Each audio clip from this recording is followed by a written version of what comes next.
मानिनी म्हणत असते, बघा ना बघा, तुम्ही कसं बोलताय, कशा पद्धतीने भांडताय, आणि त्याचबरोबर तुम्ही प्रत्येक गोष्टीमध्ये इथे नंदिनीचा विचार करत नाही, प्रत्येक गोष्टीत आणि प्रत्येक याच्यामध्ये तुम्ही एकाच बाजूने विचार करतायत. त्यावरच विक्रम म्हणत असतात, ती कशी वागली, कशा पद्धतीने सगळं काही तिने केलंय, तिने माझ्या बहिणीवरती आरोप केले, ही गोष्ट तुला दिसत नाहीये का मानिनी? इथे जीवा म्हणत असतो, बाबा प्लीज जरा शांत हो ना, बाबा प्लीज, बाबा आई नको ना भांडूस ग प्लीज. इकडे मात्र रम्याला आई बाबा भांडू नका असा आवाज येत असतो. दुसरीकडे नंदिनी बोलायला जाते, पण नंदिनीला विक्रम थांबवतात, म्हणून ती काव्याच्या गळ्यात पडून रडायला लागते. काव्या तिला सावरत असते. इकडे रम्या वसूला म्हणत असते, अगं आई, हा आपल्याच घरातील आणि भांडणाचा आवाज आहे, आई बाबा म्हणतायत म्हटल्यावर नक्कीच तीच ठिणगी असणार आहे. त्यावरच वसू म्हणत असते, तू हे सुद्धा ऐकलं असशील की माझ्या बहिणीची बाजू तुला कशी चुकीची वाटते आणि माझ्या बहिणीच्या विरोधात तू का बोलतेस. त्याचबरोबर इथे मानिनी म्हणत असेल की तुमच्या डोळ्यावरती बहिणीच्या प्रेमाची पट्टी बांधली, इथे माझाच जप असेल, बरोबर की नाही रम्या? त्यावरच रम्या म्हणत असते, हो ग आई, अगदीच बरोबर आहे, पण हे सगळं खूपच डेंजर आहे ग आई. बघ ना, इथे विक्रम मामा आतापर्यंत तुझ्याच बाजूने उभे आहेत, कधीही मानिनी मामीला एक वाईट शब्दही न बोलणारे, एक वाकडा शब्दही न देणारे इथे मामा आज तुझी बाजू घेऊन सगळ्यांसमोर भांडतायत. अगं हो, तो भांडणारच होता, कारण तो खूप साधा भोळा आहे ग, पटकन लगेचच सगळ्या गोष्टीवरती इथे विश्वास ठेवणार, मी थोडीशी जरी रडले तर लगेचच माझं म्हणणं त्याला पटणार, असंच आहे. आणि तो माझ्यावर विश्वास का ठेवतोय? रक्षाबंधनला तसं गिफ्टच मी त्याच्याकडून घेतले, ओवाळणीच त्याच्याकडून तशी घेतली. काय ग, काय केलंयस तू नेमकं, सांग जरा मला. त्यावरच आता बसू म्हणत असते, काय झालं रम्या, तुला सांगू का, रक्षाबंधन दिवशी मी थोडीशी रडले आणि त्याला म्हटलं, आता काय तू माझ्याकडून राखी बांधून घेणार नाहीयेस वगैरे. त्यावर तो म्हटला, का असं का म्हणतेस तू? आणि मी रडायचं नाटक केले. पण त्यावर मी म्हटलं की खरं तर सगळं घरातले लोक माझ्या विरोधात गेली आहेत, मग तुला सुद्धा माझं म्हणणं पटत नसेल त्यामुळे. आणि घेतली त्याने राखी बांधून आणि त्यानंतर ओवाळणी. त्यावर लगेच ती म्हणते, काय दिली मग तुला ओवाळणी? अगं मी कसली ओवाळणी घेतली, मग मी लगेचच पुन्हा रडली. आणि त्याला म्हटलं, जर तू मला ओवाळणी देणार असलास तर एकच ओवाळणी दे, ते म्हणजेच की विश्वास. हा विश्वास तू कधीच डगमगू देऊ नकोस, आणि त्यामुळेच त्याच राखीच्या ओवाळणी खातर तू आतापर्यंत माझी साथ देतोय, असं आता इथे वसू म्हणत असते. पण ते सगळं जरी झालेलं असलं आई, तरी सुद्धा एक गोष्ट आपल्या मनासारखी झाली नाही ग. त्यावर वसू म्हणत असते, आता कुठली? बघ ना, आपल्याला त्या नंदिनीला घराच्या बाहेर काढायचं होतं, पण घराच्या बाहेर नाही काढलं ना मामाने. अगं तुला सांगू का, विक्रमचा स्वभाव इतका हे नाहीये, आणि तो असं नाती पटकन तोडणारा नाहीये. आणि नंदिनीला त्यांनी घराच्या बाहेर जरी ना काढलं नसलं तरी सुद्धा तो काय बोललाय तुला माहितीये ना, की तो म्हटलाय, आजपासून तू मला बाबा म्हणायचं नाहीयेस आणि मी तुझी मुलगी नाहीये. म्हणजे थोडक्यात काय, तर इथे तो तिला नजरेसमोर सुद्धा उभं करणार नाही. त्यावरच रम्या म्हणत असते, पण आई खरंच तू कमाल आहेस बरं का ग, खरंच काय तू गेम टाकलेला आहेस. त्यावरच आता इथे वसू म्हणत असते, हो गेम तर अगदीच बरोबर टाकलेला आहे, आता बरोबर आग लागलेली आहे. त्यावरच रम्या म्हणत असते, पण आई चल ना खाली लवकर जाऊयात आपण, जी आग लागलेली आहे त्यामध्ये अजून थोडस तेल ओतण्याचं काम आपण करूया, चल लवकर. त्यावरच वसू म्हणत असते, उडू दे, आणखी थोडासा फडका उडू देत, आपल्याला पण इथे बरोबर आगीमध्ये तेल ओतण्यासाठी बरोबर त्याच वेळेला जायचं आहे. पण तुला एक गोष्ट सांगू, आता इकडे नंदिनीची पूर्ण बाजूनी कोंडी झालेली आहे, विक्रम माझ्या बाजूनी आहे. त्याचबरोबर कधीही न भांडणारे मानिनी आणि त्याचबरोबर इथे विक्रम दोघे सुद्धा खूप भांडतायत. आणि त्यांची भांडणं बघितल्यानंतर खूपच मजा येते. हे घर तुटत आलेलं आहे. ती नंदिनीला काय वाटलं, ती हे घर जोडून ठेईल आणि ह्या वसूला चॅलेंज करेल आणि ह्या वसूचा गेम पलटी करेल. तिला कळलं सुद्धा नसेल की तिचे फाशे तिच्यावरच उलटे कसे पडले. असं म्हणूनच आता रम्या हसायला लागते आणि चल ग आई चल पटकन, असं म्हणूनच दोघी सुद्धा आता खाली निघालेल्या असतात. इकडे दोघांना सुद्धा हे जीवा पार्थ काव्यानंदिनी समजावत असतात, पण ते दोघे ऐकत नसतात. तेवढ्यातच आता वसू येत असते, अरे विक्रम मानिनी तुम्ही किती भांडताय सकाळी सकाळी, काय हे? त्यावरच आता लगेचच मानिनी वसूला म्हणत असते, किती तो सावसूतपणाचा आव्हानताय वसूताई तुम्ही, जसं काही काही झालंच नाही. ह्या सगळ्या गोष्टी ज्या झाल्यात ना, त्या फक्त आणि फक्त इथे तुमच्यामुळे झालेल्या आहेत. ह्या सगळ्या गोष्टीला कारणीभूत कोण आहे, तर फक्त आणि फक्त ह्या सगळ्या गोष्टीला कारणीभूत तुम्ही आहेत वसूताई, तुम्ही. त्यावरच आता वसू इथे विक्रम समोर हात जोडत असते आणि म्हणत असते, विक्रम बाबा प्लीज तू तरी शांत हो, मी तुझ्या समोर हात जोडते, प्लीज भांडू नको असणारे. त्यावरच आता इकडे मानिनी म्हणत असते, हो हीच हीच अशी प्रेमाची आंधळी पट्टी तुम्ही त्यांच्या डोळ्यावर बांधली ना, त्यामुळे ते असं करतायत. आणि मला माहित नाही का तुम्ही कशा पद्धतीचे आहात, हे सगळ्या गोष्टीला तुम्ही कारणीभूत आहात. आमच्या दोघा नवरा बायकोमध्ये आतापर्यंत कधी अरेकरे झालं नाही, पण आज आमच्या दोघांमध्ये सतत भांडणे होत आहेत. या सगळ्या गोष्टीला इथे तुम्ही वसुताई जिम्मेदार आहात. त्यावर नंदिनी लगेचच म्हणत असते, आई प्लीज ना, मी माफी मागते तुमची, प्लीज मी हात जोडते तुमच्या समोर, पण प्लीज शांत हो ना. त्यावरच मानिनी नंदिनीला म्हणते, हे बघ नंदिनी, तुला माफी मागायची आणि हात पसरायची कोणासमोर काहीच गरज नाहीये. मी तुझ्या बाजूने खंबीरपणे उभी आहे. आणि त्याचबरोबर आता इथे विक्रम म्हणत असतात, ठीक आहे तुला तुझ्या सुनेची बाजू पटते ना, तर इथून पुढे माझ्याशी बोलायला अजिबात येऊ नकोस. त्यावरच आता मानिनी म्हणत असते, ठीक आहे तुम्ही सुद्धा माझ्याशी अजिबात बोलायला यायचं नाही आणि मला इथे एक शब्द सुद्धा तुमच्यासोबत बोलायचं नाहीये. आणि मी तुमच्या खोलीत सुद्धा राहणार नाही, तुमच्या बरोबर मला राहायचं सुद्धा नाहीये. जा जीवा जा, आत्ताच्या आता माझी बॅग भर आणि इथे तुझ्या खोलीमध्ये घेऊन ये. त्यावरच आता मात्र इथे मानिनी खूप जास्त चिडलेली असते आणि मानिनी चिडल्यानंतर इकडे नंदिनीला हे खूप जास्त त्रास होत असतं. आता इथे मानिनी म्हणत असते, आजपासून तुम्ही माझ्याशी एक अक्षर सुद्धा बोलायला यायचं नाही, समजलं. त्यावरच आता विक्रम सुद्धा म्हणत असतात, ठीक आहे जा, तुला जे काही करायचं आहे ना ते कर, तू सुद्धा माझ्याशी कसलंच बोलायला येऊ नकोस.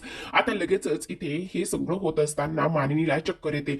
मानिनीला चक्कर आल्याबरोबरच सगळेजण तिला सावरतात, पण इकडे मात्र जे विक्रम आहे ते काही तिच्याजवळ फारसं जात नाहीत. आता तर इकडे नंदिनी खूप रडत असते.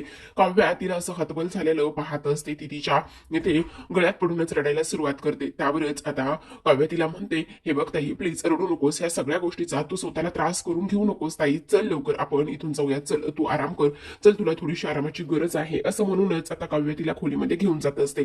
त्या दोघी तर जात असतात, पण आता लगेचच रम्या पाठीमागून सिटी वाजवत असते आणि सिटी वाजवल्यानंतर नाचायला सुरुवात करत असते आणि लगेचच म्हणत असते, हे घर फक्त आणि फक्त इथे आमचं आहे आणि ह्या घरामध्ये आमचंच राज्य चालणार आहे. आणि आता तर इथे घराबाहेर जरी गेला नसला तरी सुद्धा लवकरच या घरातून सुद्धा तुमची हकलपट्टी मी करणार आहे.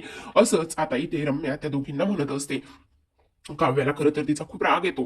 ती लगेचच वळून तिच्याकडे रागावून पाहण्याचं आणि तिला उत्तर देण्याचं ती काम करणार असते, पण नंदिनीने यावेळी तिला अडवलेलं असतं आणि तिला खोलीमध्ये घेऊन गेलेली असते. इकडे मात्र आता काव्या म्हणत असते, ताई ताई तू का अडवलंस मला, त्या रम्याला मला चांगलाच धडा शिकवायचा आहे. ते काव्याच्या पद्धतीने मी तिला बरोबर शिकू शकले असते त्या रम्याला धडा, पण तू मला का थांबवलेस. त्यावरच आता नंदिनी म्हणत असते, प्लीज काव्या जरा शांत हो, प्लीज शांत हो. कशी शांत हो ताई मी, तू बघतेस ना ती लोक कशी करतायत. आणि विक्रम काका सुद्धा तुझ्यावर एवढं सगळं काही ओरडतायत, एवढं सगळं काही बोलतायत आणि ह्या रम्याला हसायला येते. असं वाटतंय आत्ताच्या आत्ता जावा आणि त्या रम्याचा गळा दाबावा आणि त्याचबरोबर त्यांना चांगल्याच धडा शिकवावा.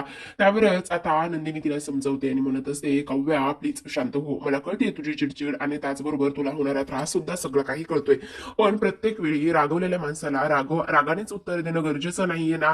समोरचा माणूस जर कितीही रागवलेला असला तरी सुद्धा आपण शांततेमध्ये त्याला हँडल करू शकतो, शांततेमध्ये आपण त्याला उत्तर देऊ शकतो ना काव्या. आता परिस्थिती काय आहे हे तुझ्या लक्षात येते ना. बघ आता विक्रम आणि मानिनी काकूंचे एवढे भांडणं झालेले आहेत आणि एवढे भांडणं झाल्यानंतर त्यांचे कधीच आतापर्यंत भांडणं झाले नाहीत. त्यांच्या ह्या भांडणामुळे आईला भोळ आलेली आहे, चक्कर आलेली आहे. मग आता सगळ्यात जास्त महत्वाची आपल्यासाठी गोष्ट काय आहे, तर त्यांची काळजी घेणं, त्यांना समजावणं, त्यांच्या पाठीशी खंबीरपणे उभं राहणं, हे सगळं सगळं काही इथे करायचं आहे ना. मग काव्या मला एक गोष्ट सांग, त्या दिवशी वटपौर्णिमे दिवशी मी तुला काही गोष्टी सांगितल्या होत्या, त्या दिवशी तू नंदिनी बन असं म्हटलं होतं, तू त्या दिवशी सगळं काही केलंयस आणि अगदीच इथे तू रागाला कंट्रोल करून नंदिनी बनली होतीस. मग आता सुद्धा तुला तसंच करायचं आहे. आता आपण दोघी मिळून ह्या घराला सावरणार आहोत. हे बघ पद्धत माझी असेल, पण इथे जे काही ट्रिक असेल किंवा जे काही तुला ऍक्शन घ्यायची असेल ती तुझी असू देत. मग सगळ्यात महत्वाची गोष्ट म्हणजेच की तुला नंदिनी व्हायचंय आणि नंदिनी होऊन इथे मानिनी आईची म्हणजे मानिनी काकूंची तुला काळजी घ्यायची आहे. त्या बघ ना आता बोहळ आलेली आहे, त्यांनी सकाळपासून काहीच खाल्लं पिल्लं नाहीये. मग तू होशील ना ग नंदिनी. त्यावरच आता काव्या म्हणत असते, प्रत्येक वेळी मीच का बरं नंदिनी व्हायचं, तू सुद्धा कधीतरी काव्या हो ना. त्यावरच आता इथे नंदिनी म्हणत असते, हो मला सुद्धा काव्या व्हावंच लागणार आहे, पण त्याच्यासाठी एक वेळ असणार आहे बाळा. पण आता मात्र सगळ्यात महत्वाची गोष्ट ह्या घराला ह्या परिवाराला सांभाळणं आणि त्याचबरोबर त्यांना आधार देणं खूप जास्त गरजेचं आहे. आपल्याला सगळं काही बाजूला ठेवावं लागणार आहे. त्याचबरोबर सगळ्यात महत्वाची गोष्ट म्हणजेच की ह्या दोघींना तर आपण चांगला धडा शिकवूच, चांगली अद्दल शिकवूच, पण त्या सगळ्या गोष्टींबरोबर हे जो काही देशमुख परिवार आहे तो हादरला आहे. मेन जे आई आणि बाबा आहे त्यांच्यामध्ये एवढी मोठी फूट पडलेली आहे. त्यामुळे तुला नंदिनी व्हावंच लागणार आहे. काव्या प्लीज तू ह्या ताईचं ऐकणार आहेस ना. खूपच आशेने नंदिनी तिच्याकडे पाहत असते, तर काव्या तिच्याकडे पाहते आणि त्यावर ती म्हणत असते, हे गरजेचंच आहे का ताई, तुला नंदिनी व्हायला जमणार आहे, मला नंदिनी व्हायला जमेल ग, पण तुझं काय. त्यावर लगेचच आता ती म्हणत असते, आता काय व्हावं तर लागणारच आहे मला नंदिनी. असं म्हणून लगेचच दोघी एकमेकींना मिठी मारत असतात आणि त्याचबरोबर तू आता आईची काळजी घे असं म्हणतात.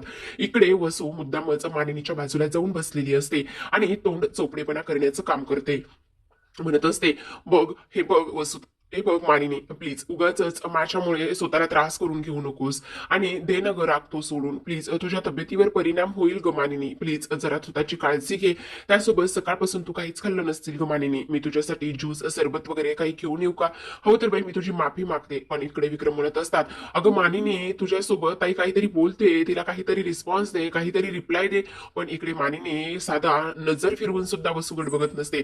त्यावरच आता विक्रम म्हणत असतात, हे बघ तू ज्यूस वगैरे काही आणू नकोस, मी बघतो काय करायचं आहे ते. प्लीज तू जरा शांत राहा आणि ताई तू तुझ्या खोलीमध्ये जा, थोड्या वेळासाठी आराम कर, मी बघतो काय करायचं आहे तर. आणि तिला मी समजावण्याचं काम करतो. अगं पण मानिनीने काहीच खाल्लेलं नाहीये. मानिनी काय करतेस, आणू का मी तुझ्यासाठी ज्यूस? मानिनी काळजी घे बाई, येते मी. असं म्हटल्यानंतर पुन्हा एकदा मानिनी चेहऱ्यावर बाजूलाच हात करते, कारण तिला इथे वसूशी काहीच बोलायचं नसतं आणि त्यामुळेच इथे मानिनी अशा पद्धतीने वागत असते. आता वसू तर इथून निघून गेलेली असते. वसू इथून निघून गेल्यानंतर विक्रम तिच्या बाजूला बसतात आणि विक्रम तिच्या बाजूला बसल्यानंतर आता लगेचच जी पोह्याची डिश असते ती विक्रम तिच्या समोर करतात आणि विक्रमने तिच्या समोर केल्यानंतर इथे ते म्हणत असतात, घे थोडंसं खाऊन घे आणि त्याचबरोबर तुला त्रास होईल, तुला खाणं गरजेचं आहे असं इथे ते बोलतात. त्यावरच ती म्हणत असते, नाही मला काहीच खायचं नाहीये आणि त्याचबरोबर इथे ते पोहे तुमच्याच करिता बनवले होते आणि तुम्ही ते पोहे मला का आणि कशासाठी देत आहात? त्यावरच ते म्हणत असतात की अगं पण तुला ते पोह्यांची गरज आहे, तू सकाळपासून काही खाल्लं नाहीयेस. त्यावरच आता इथे तू माझ्याशी सुद्धा बोलणार नाहीयेस का? तू माझ्याकडे साधी पाहणार सुद्धा नाहीयेस का? का करतेस असं? जरा ऐकून तरी घे ना. हे बघा मला नाही खायचे ते पोहे शेंगदाणे दाणे घातलेले तुमच्यासाठी आणि जीवासाठी बनवले होते. तुम्हाला माहिती ना मला ते आवडत नाहीयेत म्हणून. त्यावरच आता विक्रम म्हणतात, ठीक आहे मग हे पोह्यातले दाणे काढून मी देऊ का? मी म्हटले ना मला नाही खायचे म्हणून. अगं असं काय करतेस? किती प्रेमाने बनवलेत नंदिनीने. अच्छा म्हणजे प्रेमाने बनवलेत ही गोष्ट तुम्हाला मान्य आहे, पण फक्त इथे जाणून घ्यायची नाहीये. मग कसं आहे ना विक्रम, किती नाही म्हटलं ना तरी मनामध्ये तुमच्या हा सुद्धा विचार कधी येत नाही की नंदिनी असं काही करू शकते. समजलं तुम्हाला? तुमच्या ही गोष्ट इथे लक्षात येते का की नंदिनी असं काहीही करू शकणार नाही म्हणून? पण तुम्ही ती गोष्ट इथे मान्य करायला तयारच नाही आहात. असंच आता इथे मानिनी बोलत असते. आता मानिनीने ह्या सगळ्या गोष्टी बोलल्यानंतर आता मात्र इकडे दुसऱ्या बाजूला जी काही नंदिनी आहे, नंदिनी तिच्या मोबाईल मधला जो फोटो असतो तो फोटो घेऊन बघत असते. तो फोटो असतो इथे विक्रम आणि मानिनीचा. कारण विक्रम आणि मानिनीचं नातं कशा पद्धतीने आहे आणि त्यासोबत आतापर्यंत किती काय काय गोष्टी त्यांच्या आयुष्यामध्ये होऊन गेलेल्या आहेत हे सगळं काही आता इथे नंदिनी पाहत असते आणि डोळ्यातून अश्रू हे उघळत असतात. आता डोळ्यातून अश्रू उघळत असतात तेवढ्यातच जीवा तिथे येतो. जीवा तिथे आल्याबरोबरच तिच्या समोर तो रुमाल पकडतो आणि जीवाने तिच्या समोर रुमाल पकडल्यानंतर आता तो म्हणत असतो, हे घे. त्यावरच आता नंदिनी म्हणत असते, हो ठीक आहे ना द्या, असं म्हणून तो रुमाल तर घेते. आता रुमाल तर घेतल्यानंतर आता लगेचच जीवा म्हणत असतो, आज तू लगेचच रुमाल घेतलायस. मी म्हटलं की तू आता रुमाल घ्यायची नाहीयेस किंवा असं म्हणशील की मला तुमच्या ह्या सहानुभूतीची ह्या रुमालाची मला काहीच गरज नाही असं म्हणशील, पण तू तसं काहीच केलं नाहीयेस. त्यावरच आता इथे नंदिनी रडायला सुरुवात करत असते. ती म्हणत असते, ह्या सगळ्या गोष्टी कशामुळे झालेल्या आहेत, ह्या सगळ्या गोष्टींना कुठेतरी जाऊन मी जबाबदार आहे असं नंदिनी म्हणते आणि रडायला लागते. त्यावरच जीवा तिला समजावण्याचं काम करतो. तो म्हणत असतो, तू तिच्या बाजूला येऊन बसल्यावर नंदिनी म्हणत असते, खरं सांगू का, आज जे काही झाले ना ते मला असं वाटत होतं की ते एक स्वप्नच होतं आणि स्वप्नातून जाग आली आणि असा विचार केला की हे असलं स्वप्न कधीही पडू नये.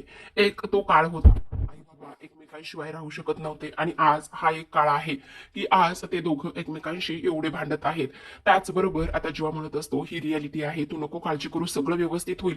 त्यावरच आता नंदिनी म्हणत असते, पण सगळ्यात महत्वाची गोष्ट म्हणजेच की एक वेळा दुसरं तिसरं काही जरी असतं तरी सुद्धा एक वेळा आम्ही वसवत्तेची माफी मागितली असती, पण आता नाही.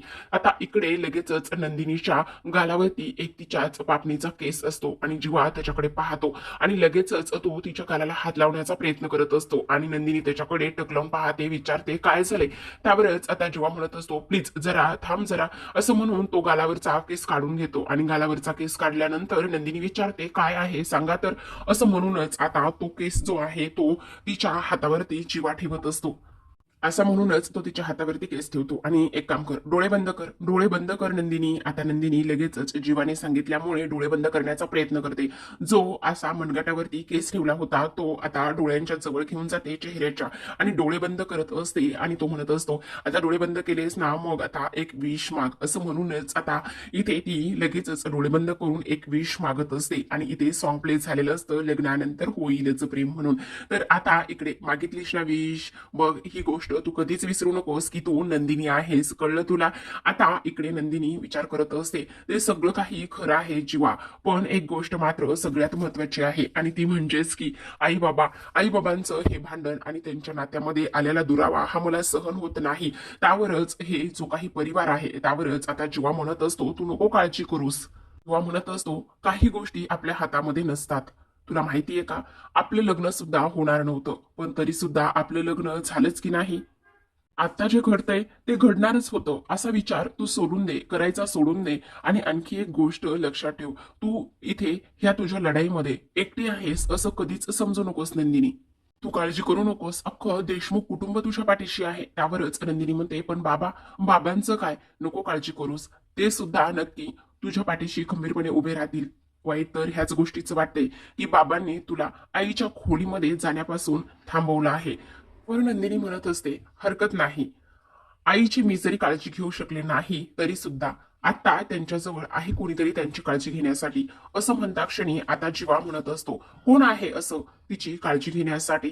असं म्हणूनच आता तो तिच्याकडे पाहत असतो. तर प्रेक्षकांनो, आजच्या भागामध्ये एवढंच. उद्याचा भाग खूपच रंजक आणि त्यामुळे तो इंटरेस्टिंग असा दाखवला आहे, कारण उद्याच्या भागामध्ये आपण पाहत आहोत आणि म्हणत असते, काव्या नंदिनीचा हळवापणा कधी कधी तिच्या त्या सगळ्या गोष्टीच्या आड येतो ग, तिला कधीच एकटं पडू देऊ नकोस. त्यावरच काव्या म्हणत असते, तिचंच काव्या म्हणते, आता तिच्यातला हळवेपणा आड येतो, पण माझ्यातील खमकेपणा आता सगळ्यांना दाखवण्याची वेळ आलेली आहे. मग मी सुद्धा तो आजच खमकेपणा सगळ्यांना दाखवेल असं काव्या म्हणते. तर इकडे दुसऱ्या बाजूला हे दीपक म्हणत असतो, आता ती नंदिनी स्वतःला निर्दोष करण्यासाठी, सिद्ध करण्यासाठी तिच्या हातामध्ये काहीही नाहीये. ती कोलमडून पडलेली असेल आणि ती कसलाही पुरावा आता आणू शकणार नाही असं वसूला तो सांगत असतो. आणि वसू इथे फोनवरती ह्या सगळ्या गोष्टी ऐकत असते. तर आता इकडे दुसऱ्या बाजूला सगळेजण इथे गणपतीच्या मूर्तीसमोर उभे असतात आणि तेव्हाच आता इथे वसू नंदिनीला म्हणत असते, काय ग नंदिनी, तुझा जो पुरावा आणला होतास तोच, तुझी साथ सोडली तोच तुझ्या विरोधामध्ये गेला. त्यावरच आता काव्या समोर येते आणि ती म्हणत असते, असा पुरावा सादर करू की आता तुमची चांगलीच जिरली पाहिजे. आणि तुम्हाला काय वाटलं, तुम्ही आणलेला पुरावा जरी आता इथे नंदिनीची साथ सोडलेली असेल तरी ही काव्या आहे ना, असं म्हणूनच आता चौघे जण सुद्धा इथं शपथ घेत असतात वसूचं सत्य समोर आणण्यासाठी. तुम्हाला हा व्हिडिओ आवडला असेल तर लाईक करा, शेअर करा आणि चॅनलला सबस्क्राईब करा. बेल नोटिफिकेशन ऑल वर सेट करा, जेणेकरून सगळ्या नव्या व्हिडिओंच्या अपडेट्स तुम्हाला मिळतील. तुमच्या प्रतिक्रिया आणि कमेंट्स नक्की कळवा.